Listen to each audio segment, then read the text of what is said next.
ಹರೇ ಕೃಷ್ಣ. ಕೃಷ್ಣಾಮೃತ ಈಗ ಯೂಟ್ಯೂಬ್ ಹಾಗೂ ಇನ್ಸ್ಟಾಗ್ರಾಮ್ನೊಂದಿಗೆ ಸ್ಪಾಟಿಫೈ ಹಾಗೂ ಅಮೆಜಾನ್ ಮ್ಯೂಸಿಕ್ನಲ್ಲೂ ಲಭ್ಯವಿದೆ. ಕೇಳಿ, ಇತರರೊಂದಿಗೂ ಹಂಚಿ.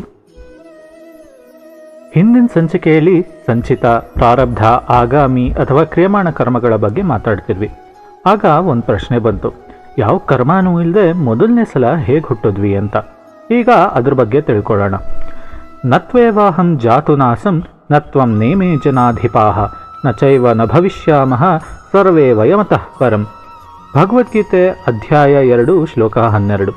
ಶ್ರೀಕೃಷ್ಣ ಅರ್ಜುನನಿಗೆ ಹೇಳ್ತಾನೆ, ನಾನಿರಲಿಲ್ಲ ಅನ್ನೋ ಕಾಲನೇ ಇರಲಿಲ್ಲ, ಹಾಗೆ ನೀನು ಈ ರಾಜರೆಲ್ಲ ಇರದಿದ್ದ ಕಾಲನೂ ಇರಲಿಲ್ಲ, ಭವಿಷ್ಯದಲ್ಲಿ ಕೂಡ ನಾವೆಲ್ಲರೂ ಇರೋದಿಲ್ಲ ಅನ್ನೋ ಕಾಲನೇ ಇಲ್ಲ ಅಂತ.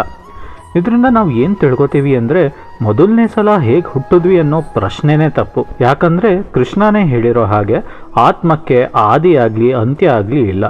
ಪ್ರಶ್ನೆ ಏನಿರಬೇಕು ಅಂದರೆ, ನಾವು ಭೂಲೋಕಕ್ಕೆ ಯಾಕೆ ಬರ್ತೀವಿ ಅಂತ. ನಮ್ಮ ಪುರಂದರದಾಸರು ಇದಕ್ಕೆ ಉತ್ತರ ಕೊಟ್ಬಿಟ್ಟಿದ್ದಾರೆ.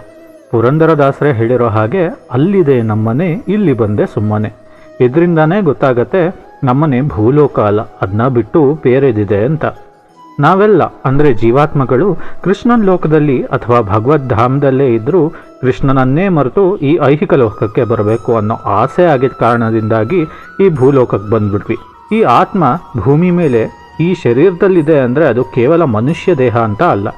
ಕನಕದಾಸರು ಹೇಳಿರೋ ಹಾಗೆ, ಏಸುಕಾಯಂಗಳ ಕಳೆದು 84 ಲಕ್ಷ ಜೀವರಾಶಿಯನ್ನು ದಾಟಿ ಬಂದ ಈ ಶರೀರ. ಹಾಗಾಗಿ 84 ಲಕ್ಷ ಜೀವರಾಶಿಯ ನಂತರ ಈ ಮನುಷ್ಯ ಶರೀರ ಸಿಕ್ಕಿದೆ. ಭೂಮಿಗೇನೋ ಬಂದ್ಬಿಟ್ವಿ, ಆದರೆ ಇಲ್ಲಿ ಬಂದಮೇಲೆ ಏನಾಯಿತು? ಭೂಮಿ ಮೇಲೆ ಮಾಯೆಯ ವಶದಿಂದ ಇಂದ್ರಿಯ ಭೋಗಗಳನ್ನ ಅನುಭವಿಸ್ತಾ ಕರ್ಮಗಳ ಸುಳಿಲ್ ಸಿಕ್ಕಾಕೊಂಡು ಆ ಕೃಷ್ಣನನ್ನೇ ಮರೆತುಬಿಟ್ಟು ಮತ್ತೆ ಮತ್ತೆ ಹುಟ್ಟಿ ಮತ್ತೆ ಮತ್ತೆ ಸಾಯ್ತಾ ಇಲ್ಲೇ ಎದ್ಬಿಟ್ಟಿದ್ವಿ. ಇಲ್ಲಿ ಮಾಡೋ ಕರ್ಮಗಳಿಗನುಸಾರವಾಗಿ ಹುಟ್ಟು ಸಾವಿನ ಚಕ್ರದಲ್ಲಿ ಸಿಕ್ಕಾಕೊಂಡ್ಬಿಟ್ಟಿದ್ವಿ. ಆಗಾಗ ಭೂಮಿ ಮೇಲೆ ಕೃಷ್ಣ ಅವತರಿಸಿ ತನ್ನ ಲೀಲೆಗಳ ಮೂಲಕ ನಮಗೆಲ್ಲ ಜ್ಞಾನೋದಯ ಮಾಡ್ಸೋಕೆ ನೋಡ್ತಾನೆ. ಯಾವ ಜ್ಞಾನೋದಯ ಅಂದರೆ, ನಿನ್ನ ಮನೆ ಇದೆಲ್ಲ ಮರ್ತೋಗಿದೆಯಾ, ಸ್ವಲ್ಪ ಜ್ಞಾಪಕ ಮಾಡ್ಕೊ, ನಿನ್ನ ವಿಳಾಸ ಯಾವುದು ಅಂತ. ಹೀಗೆ ಹಿಂದಿನ ಕಥೆಗಳಲ್ಲಿ ಹೇಳಿರೋ ಹಾಗೆ ಭಗವಂತನಿಗೆ ಯಾವ ಕರ್ಮನೂ ಅಂಟೋದಿಲ್ಲ, ಅವನಿಗೆ ಅದ್ರ ಫಲನೂ ಇಲ್ಲ. ಅವನು ಭೂಮಿಗೆ ಬಂದಾಗ ಕೆಲವು ಲೀಲೆಗಳ ಮೂಲಕ ಕರ್ಮಫಲಗಳ ಮಹತ್ವನ ನಮಗೆ ತೋರಿಸಿರೋದು. ಅದು ನಮ್ಮ ಜ್ಞಾನೋದಯಕ್ಕೆ ಮಾತ್ರ. ಕರ್ಮಫಲಗಳ ಸುಳಿಲಿ ಸಿಕ್ಕಾಕೋಬೇಡ, ಭಗವಂತನಿಗೆ ಭಕ್ತಿ ಸೇವೆ ಮಾಡ್ತಾ ಕರ್ಮಫಲಗಳಿಂದ ಮುಕ್ತಿ ಪಡೆದು ಮರಳಿ ಭಗವದ್ಧಾಮ ಸೇರ್ಕೋ ಅಂತ.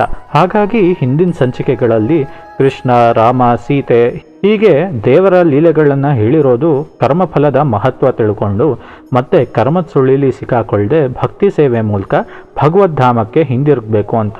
ಅದನ್ನ ಬಿಟ್ಟು ಭೂಮಿಗೆ ಬಂದಾಗ ದೇವರು ಕೂಡ ನಮ್ಮಂತೆ ಸಾಮಾನ್ಯ ಜೀವಿ, ಅವನಿಗೂ ಕರ್ಮ ಇದೆ ಅಂತ ತಪ್ಪು ತಿಳ್ಕೊಂಡ್ರೆ ಅದು ಮೂರ್ಖತನ ಆಗುತ್ತೆ.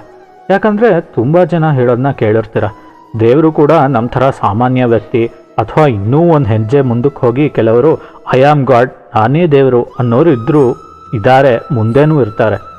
ಮತ್ತು ಸಾವಿರಾರು ರೀತಿಯಲ್ಲಿ ಎಲ್ಲರ ದಾರಿ ತಪ್ಪಿಸೋಕ್ಕೂ ನೋಡ್ತಾರೆ. ಈಗಿನ ಜನ್ಜಿ ಅಂತೂ ಯೋಲೋ ಅಂದರೆ ಯು ಓನ್ಲಿ ಲಿವ್ ಒನ್ಸ್ ಅಂತ ಹೇಳ್ಕೊಂಡು ತಿರ್ಗಾಡ್ತಾ ಮನಸೋ ಇಚ್ಛೆ ಏನೇನೋ ಮಾಡ್ತಿರೋದನ್ನ ಕಣ್ಣಾರೆ ನೋಡ್ತಿದ್ದೀವಿ. ಇದು ಯಾವುದರಿಂದನೂ ವಿಚಲಿತರಾಗದೆ ಸರಿಯಾದ ಗುರುಗಳ ಮಾರ್ಗದರ್ಶನದಲ್ಲಿ ಸರಿಯಾದ ಜ್ಞಾನ ಪಡೆದು ಜೀವಾತ್ಮ ಅಂದ್ರೇನು, ಪರಮಾತ್ಮ ಅಂದ್ರೇನು, ಕರ್ಮ ಅಂದ್ರೇನು, ಅದರ ಫಲ ಏನು, ಹೀಗೆ ಅನೇಕ ದಿವ್ಯವಾದ ವಿಚಾರಗಳನ್ನ ತಿಳ್ಕೊಳ್ತಾ ಭಗವಂತನ ಭಕ್ತಿ ಸೇವೆ ಮೂಲಕ ಕರ್ಮಫಲಗಳಿಂದ ಈ ಐಹಿಕ ಲೋಕದಿಂದ ಮುಕ್ತಿ ಪಡೆದು ಭಗವದ್ಧಾಮಕ್ಕೆ ಹಿಂದಿರುಗಬೇಕು ಅನ್ನೋ ಮನಸ್ಥಿತಿ ಮುಖ್ಯ ಆಗುತ್ತೆ. ಇಲ್ಲಿ ಒಂದು ಚಿತ್ರ ಇದೆ. ಒಬ್ಬ ಮನುಷ್ಯ ಒಂದು ಮರದ ಕೊಂಬೆ ಹಿಡ್ಕೊಂಡು ನೇತಾಡ್ತಿದ್ದಾನೆ. ಒಂದು ಆನೆ ಮರದ ಬುಡಾನ ಹಿಡಿದು ಎಳಿತಾ ಇದೆ. ಅವನು ಹಿಡ್ದಿರೋ ಕೊಂಬೆನ ಒಂದು ಬಿಳಿ ಮತ್ತು ಒಂದು ಕಪ್ ಇಲ್ಲಿ ಕೊರೆದು ತಿಂತಾ ಇದ್ದಾವೆ. ಆ ಮನುಷ್ಯನ ತಲೆಯ ಮೇಲ್ಭಾಗದಲ್ಲಿ ಒಂದು ಜೇನುಗೂಡು ಕಟ್ಟಿದೆ, ಅದರಿಂದ ಜೇನುತುಪ್ಪ ಸುರಿತಾ ಇದೆ.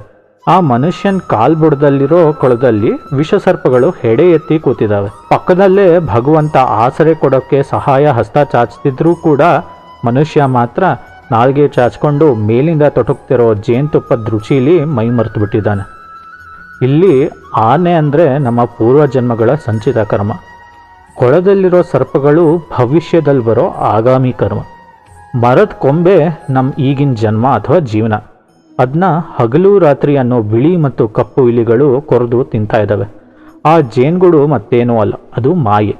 ಮನುಷ್ಯ ಮಾತ್ರ ಈ ಲೋಕದಲ್ಲಿ ಮಾಯೆಯ ಸೆಳೆತದಿಂದ ಇಂದ್ರಿಯ ತೃಪ್ತಿಗಳನ್ನು ಅನುಭವಿಸ್ತಿದ್ದಾನೆ.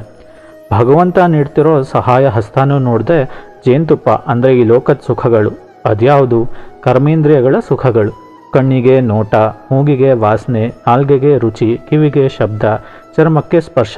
ಹೀಗೆ ಅರಿಷಡ್ವರ್ಗವಾದ ಕಾಮ, ಕ್ರೋಧ, ಲೋಭ, ಮೋಹ, ಮದ, ಮಾತ್ಸರ್ಯಗಳಲ್ಲೇ ಮುಳುಗೋಗಿ ಭಗವಂತ ಸಹಾಯ ಮಾಡ್ತಿದ್ರು ಆ ಕಡೆ ನೋಡದೆ ಇಂದ್ರಿಯ ಭೋಗದಲ್ಲೇ ಮೈಮರೆತು ಐಹಿಕ ಲೋಕದ ಬಂಧನದಲ್ಲಿ ಹುಟ್ಟು ಸಾವುಗಳ ಚಕ್ರದಲ್ಲಿ ಸಿಕ್ಕಾಕೊಂಡಿದ್ವಿ. ಹಾಗಾಗಿನೇ ಆ ಹಗಲು ರಾತ್ರಿ ಅನ್ನೋ ಇಲಿಗಳು ಕೊರೆದಾಗ ಅಥವಾ ಸಂಚಿತ ಕರ್ಮದ ಪ್ರಭಾವದಿಂದ ಅಂದರೆ ಆ ಆನೆ ಆ ಮರದ ಬುಡಾನ ಅಲ್ಲಾಡಿಸೋದ್ರಿಂದ ಕಡೆಗೆ ಜೀವನ ಅನ್ನೋ ಕೊಂಬೆ ಮುರಿದು ಕೊಳದಲ್ಲಿರೋ ಆಗಾಮಿ ಕರ್ಮವಾದ ವಿಷಸರ್ಪಗಳ ಪಾಲಾಗ್ತೀವಿ. ಮತ್ತೆ ಹುಟ್ಟು ಸಾವಿನ ಚಕ್ರಕ್ಕೆ ಸಿಕ್ಕಾಕೋತೀವಿ. ಇದೇ ನಮ್ಮೆಲ್ಲರೂ ಕಥೆ. ನಾವೆಲ್ಲ ಒಂಥರ ಅಶೋಕವನದಲ್ಲಿರೋ ಸೀತಾಮಾತೆ ಥರ. ಈ ನಮ್ಮ ದೇಹನೇ ಅಶೋಕವನ, ಭೂಲೋಕನೇ ಲಂಕೆ. ಮಾಯೆ ಅನ್ನೋ ರಾವಣ ನಮ್ಮನ್ನೆಲ್ಲ ಇಲ್ಲಿ ಬಂಧಿಸಿದ್ದಾನೆ. ಸೀತೆ ಶ್ರೀರಾಮನಿಂದ ಸಾಗರದಾಚೆ ದೂರ ಆದ ಹಾಗೆ ನಾವು ಕೂಡ ಭಗವಂತನಿಂದ ದೂರ ಆಗಿ ರಾವಣ ಅಂದರೆ ಮಾಯೆಯ ವಶದಲ್ಲಿರೋ ಲಂಕೆ ಅಂದರೆ ಭೂಮಿ ಮೇಲೆ ಅಶೋಕವನ ಅಂದರೆ ಈ ದೇಹದಲ್ಲಿ ಬಂಧಿಯಾಗಿದ್ದೀವಿ. ಸೀತೆನ ರಕ್ಷಿಸೋಕೆ ಹೇಗೆ ರಾಮ ಯೋಚನೆ ಮಾಡಿದ್ನೋ ಹಾಗೆ ಭಗವಂತ ನಮ್ಮನ್ನೂ ಕೂಡ ಈ ಮಾಯಾಲೋಕದ ಬಂಧನದಿಂದ ರಕ್ಷಿಸೋಕೆ ಸಹಾಯ ಮಾಡ್ತಾನೆ. ಹೇಗೆ ಹನುಮಂತ ಸಾಗರನ ಹಾರಿಕೊಂಡು ಬಂದು ಸೀತಾಮಾತೆಗೆ ರಾಮನ್ನ ಪ್ರತಿನಿಧಿಸೋ ಮುದ್ರೆ ಉಂಗುರನ ಕೊಟ್ಟನೋ ಹಾಗೆ ನಮಗೆ ಹನುಮಂತನ ರೀತಿಯಲ್ಲಿ ಮಧ್ವಾಚಾರ್ಯರು, ರಾಘವೇಂದ್ರ ರಾಯರು, ವಾದಿರಾಜರು, ಪುರಂದರದಾಸರು, ಚೈತನ್ಯ ಮಹಾಪ್ರಭುಗಳು ಹೀಗೆ ಅನೇಕ ಗುರುವರ್ಯರು, ಹರಿದಾಸರು ನಮಗೆಲ್ಲ ಆ ಮುದ್ರೆ ಉಂಗುರದ ರೂಪದಲ್ಲಿ ಭಗವಂತನ ನಾಮದ ಬಲ ತಿಳಿಸ್ತಾ ಅವನ ಮಹಿಮೆ ಸಾರ್ತಾ ನಮ್ಮನ್ನೆಲ್ಲ ಈ ಮಾಯೆಯ ವಶದಲ್ಲಿರೋ ಭೂಲೋಕದಿಂದ ರಕ್ಷಿಸಿ ಭಗವದ್ಧಾಮಕ್ಕೆ ಹಿಂದಿರುಗೋಕ್ಕೆ ಸಹಾಯ ಮಾಡ್ತಾರೆ. ಸೀತೆ ಯಾರ್ಯಾರ್ದೋ ಮಾತನ್ನ ನಂಬಲಿಲ್ಲ. ರಾಮನ ಮುದ್ರೆ ಉಂಗುರನ ತೋರಿಸಿದ ರಾಮಭಂಟ ಹನುಮನ್ ಮಾತ್ರ ನಂಬಿದ್ದು. ಅದೇ ರೀತಿಯಲ್ಲಿ ಈ ಜಗತ್ತಿನಲ್ಲಿ ಕೂಡ ನಮ್ಮ ದಾರಿ ತಪ್ಪಿಸೋಕ್ಕೆ ತುಂಬ ಜನರಿರ್ತಾರೆ. ದೇವರ ಹೆಸರು ಹೇಳ್ಕೊಂಡೇ ದಾರಿ ತಪ್ಪಿಸಿ ಮೋಸ ಮಾಡೋರು ತುಂಬ ಜನ ಇದ್ದಾರೆ.